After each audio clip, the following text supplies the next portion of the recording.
Okaeri! Welcome back to my channel, Made Between the Pages. My name is Taylor, and today we're going to be doing my little bit late November wrap-up.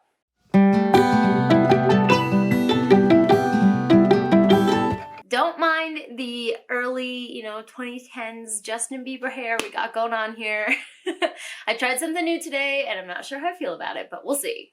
We have also Christmasified the background. I mentioned in some of my later videos, like my more recent videos where I still had the fall background, that I am a Christmas loving bitch.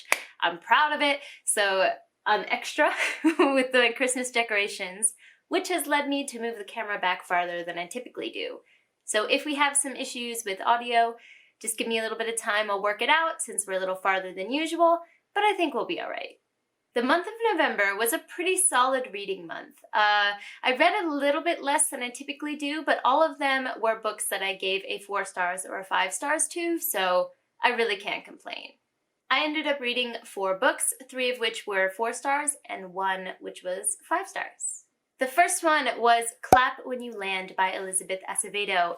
I got this from my library, so I don't have it physically to hold up anymore, but I really enjoyed this, and I ended up giving it 4 stars. The Poet X by Elizabeth Acevedo was a 5-star read for me, and I do think that Clap When You Land had a lot of the elements that I loved from the Poet X. The poignant writing was still there, and as someone who tends to see writing in verse as kind of a detriment to my enjoyment sometimes, with Elizabeth Acevedo, that's never an issue. The prose is beautiful, and I just find myself falling into it. And that was no different here. However, something about this book felt like it was lacking in comparison to her other work, The Poet X.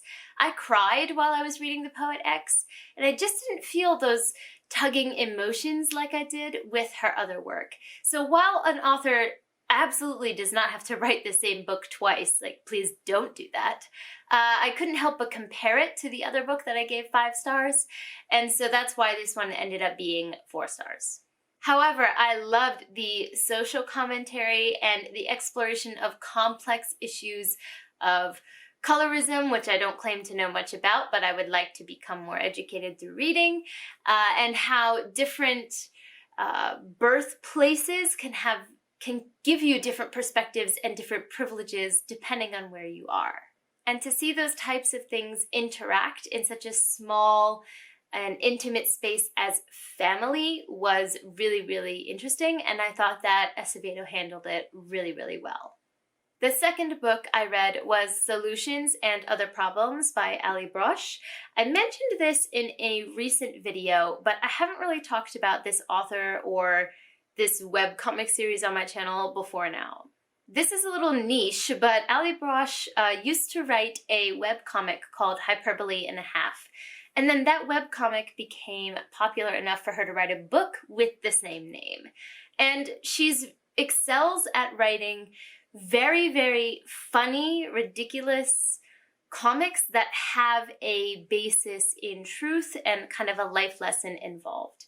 And she's very good at talking about mental health issues and depression in a way that makes people feel seen and makes people feel understood. The first book, Hyperbole and a Half, hit my funny bone perfectly, and I adored it with all of my heart, and I still do. However, 6 to 7 years has kind of passed since Ali wrote that first book, and she has gone through so much since that time. I mean, it's just, oh my God. And she wasn't open about that. So me or any other readers, we didn't know what she was going through. And she takes those experiences and the new emotions and feelings and baggage she has from those, and she puts them in this book. That means that this book is heavier, a bit darker, and Ali's definitely in a different place than she was when she wrote the first book. Which again, like I said with Acevedo, is fine. You don't have to write the same book twice. But I did go into this book expecting something similar to Hyperbole and a Half because, as I mentioned, nothing was shared about what she had gone through before this book, so there was no reason to expect anything different. I ended up giving this book 4 stars rather than 5 because while there were parts of this book in the beginning where I was laughing so hard I was crying for 2 or 3 minutes. Like, I couldn't continue reading the book because I was crying from laughter. Those moments were very, very prominent in the first part of this book.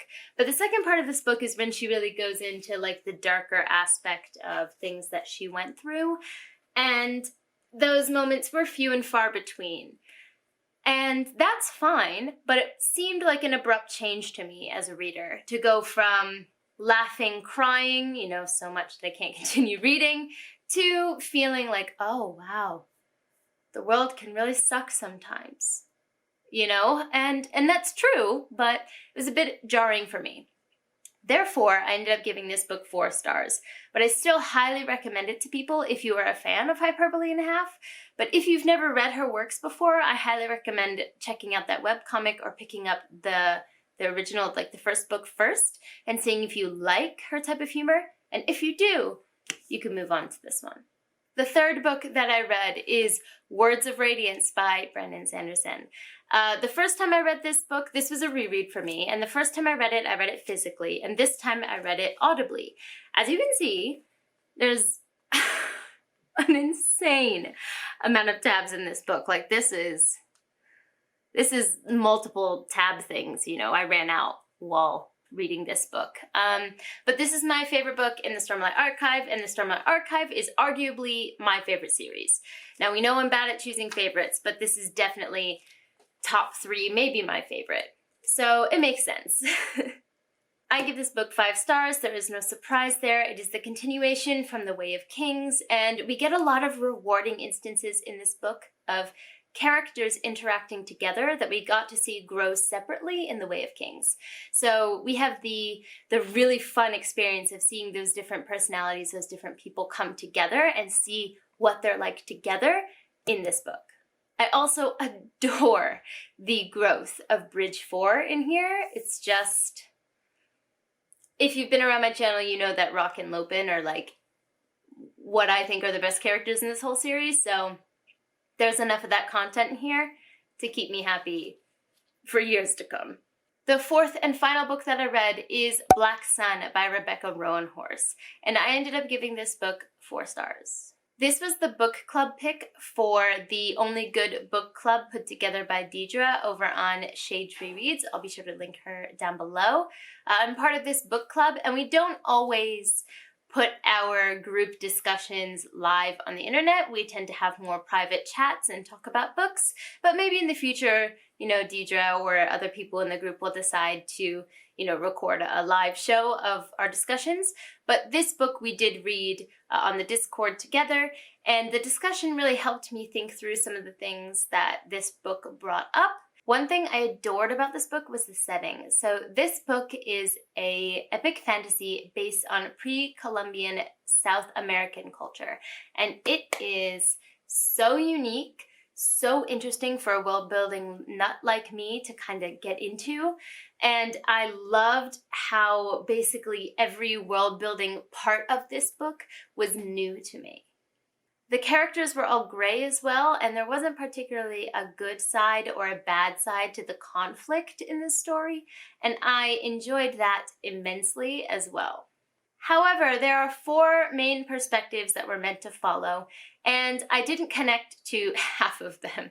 The first 2 that I did connect with were Serapio and Shiala. These 2 characters, I was so invested in their story and I needed to know what happened next with them. However, the other 2 characters, what was it, Narampa and, oh, I always forget his name. Starts with an O. I'll put it on the screen. But clearly, I didn't connect with him enough to remember his name. And these 2 characters were supposed to represent another important aspect of the story. So I think when there's half the book where I'm not interested in what's going on, really detracted from my enjoyment of the story as a whole. Also, like I mentioned, I'm a world-building nut. For someone who is a fantasy lover, I mean, I love, you know, the Stormlight Archive, and so there is never enough world building for me. And I felt like I was so intrigued and so interested in this unique basis for a fantasy world that I didn't get enough of that world provided for me on the pages. I was told about so many cool places and the different locations in which all of these different clans live, but I didn't get to see almost any of them. And for me, that left me feeling like I was skimming the surface of this world and not actually diving into it, which is what took a star off for me in the end. That concludes my November TBR, a bit shorter than usual, but let me know in the comments down below if you've read these before, if you had contrasting thoughts to mine, if you thought the same way. I'd love to chat with you guys down below. But for now, I'm gonna head out. Jenny!